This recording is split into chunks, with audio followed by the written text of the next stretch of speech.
सुबह के 7:30 बजे जब ज्योति स्कूल के लिए तैयार हुई तो चुपके से ऊपर मम्मी के बेडरूम में गई। धीरे से डोर सरकाया, देखा तो सारा सामान बिखरा पड़ा था। नीचे ड्राइंग रूम में आई। पापा सोफे पर बेसुध सो रहे थे। अपने रूम में आकर उसने अपनी गुल्लक में से 50 रुपये निकालकर पॉकेट में रख लिए। बैग उठाकर स्कूल बस के लिए निकलने लगी तो सरोज आई ने पीछे से आवाज़ लगाई, ज्योति बेटा, आलू का पराठा बनाया है, खा लो। ज्योति ने मासूम नज़रों से सरोज आंटी को देखा। नहीं आंटी, भूख नहीं है। सरोज ने ज़बरदस्ती टिफ़िन उसके बैग में डाला। ज्योति स्कूल के लिए निकल गई।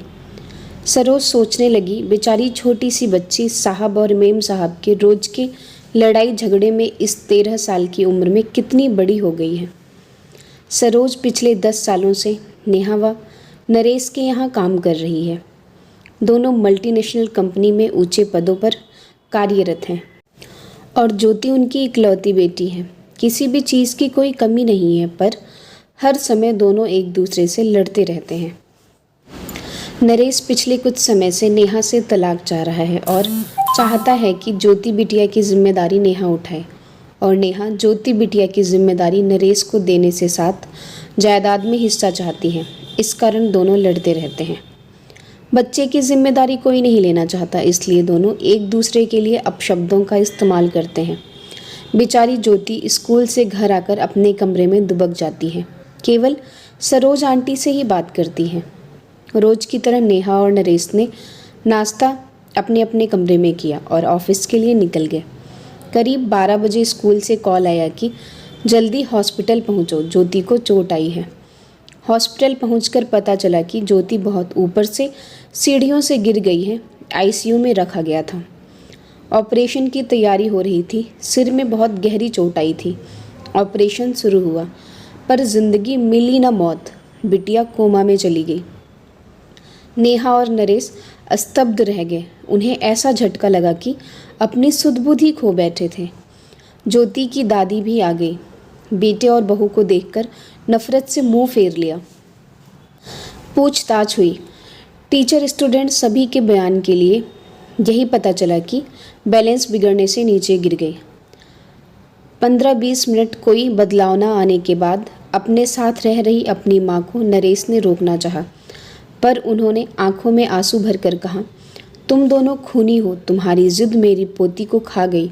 मैं उसे अपने साथ ले जाना चाहती थी, पर तुम दोनों ने उसे अपने अहम का मोहरा बनाकर उसकी ये हालत कर दी।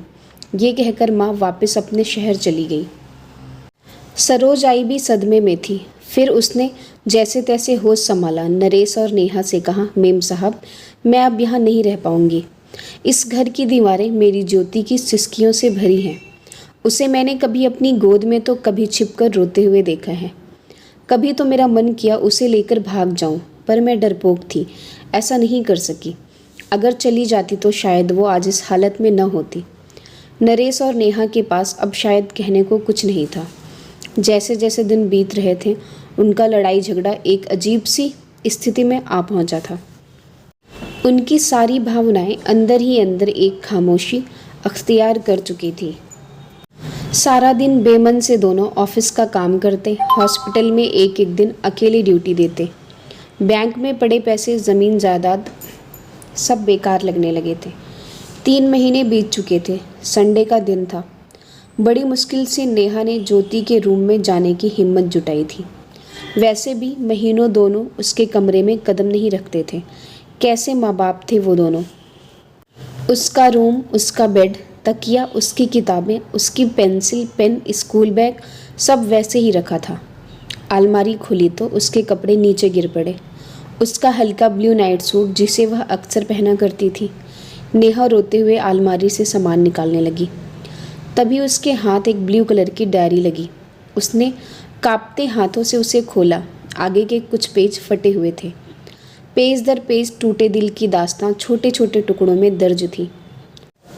मम्मी पापा, मैं आपको डियर नहीं लिखूंगी, क्योंकि डियर का मीनिंग प्यारा होता है। पापा, आप मम्मी को कहते हो कि तुम्हारी बेटी, और मम्मी, आप पापा को कहते हो कि तुम्हारी बेटी। आप दोनों ये क्यों नहीं कहते हो हमारी बेटी।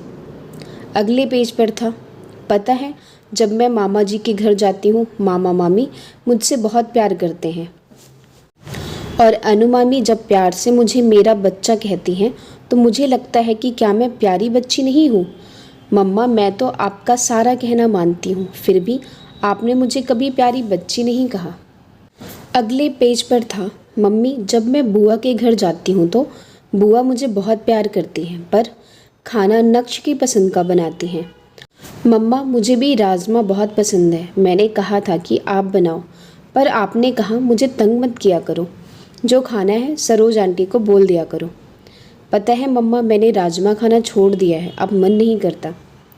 अगले पेज पर था, पापा मैं आपके साथ आइसक्रीम खाने जाना चाहती थी, पर आपने कहा आपके पास फालतू चीज़ों के लिए टाइम नहीं है। पता है मम्मी, मैं अपने घर से दूर जाना चाहती हूँ, जहाँ मुझे ये ना सुनाई दे कि ज्योति को मैं नहीं रखूँगी, जहाँ पापा के चिल्लाने की आवाज़ ना सुनाई दे। पापा, अगर मैं बड़ी होती तो मैं आप दोनों को कभी परेशान नहीं करती, मैं खुद ही चली जाती। मैं तो आप दोनों से बहुत प्यार करती हूँ। पापा मम्मी, आप दोनों मुझे प्यार क्यों नहीं करते। अगले पेज पर था, I love you Saroj aunty, मुझे प्यार करने के लिए, जब मुझे डर लगता है अपने पास सिलाने के लिए, मेरी हर बात सुनने के लिए। और अंतिम पेज पर था, दादी लव यू, आप मुझे यहाँ से ले जाओ, आई प्रॉमिस कभी तंग नहीं करूँगी। नेहा डायरी को सीने से लगाकर ज़ोर ज़ोर से रो पड़ी। नरेश भी उसके रोने की आवाज़ सुनकर आ गया था। नेहा ने डायरी उसे पकड़ा दी। पेज दर पेज पलटते हुए उसके चेहरे के भाव बदलते जा रहे थे। वह खुद को संभाल नहीं पाया और ज़मीन पर बैठ गया। नेहा रोते हुए बोली, नरेश पता है वो एक्सीडेंट नहीं, आत्महत्या थी या फिर सुसाइड था। जिस रिश्ते को हम बोझ समझते थे, हमारी ज्योति ने उससे हमें आज़ाद कर दिया। नरेश, हम दोनों ही अपनी बच्ची की इस हालत के कसूरवार हैं। नरेश भी नेहा को गले लगाकर फूट फूट कर रोने लगा।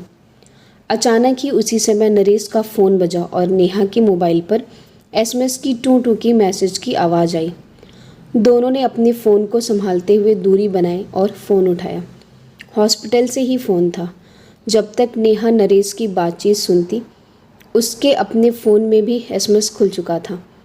पढ़ते ही नेहा के मुंह से अचानक निकला, मेरी प्यारी बिटिया को होश आ गया। यही शब्द नरेश के मुंह से भी निकले थे। एक साथ दोनों के स्वर, चेहरे पर खुशी उस कमरे में गूंज उठी थी। ये कहानी हर उस घर की है जहाँ माँ बाप बच्चों के सामने लड़ते हैं या घर टूटकर बिखरते हैं। उसका सबसे बड़ा खामियाजा बच्चे भरते हैं। अगर आप अच्छी परवरिश नहीं दे सकते तो आपको बच्चों को जन्म देने का कोई अधिकार नहीं है।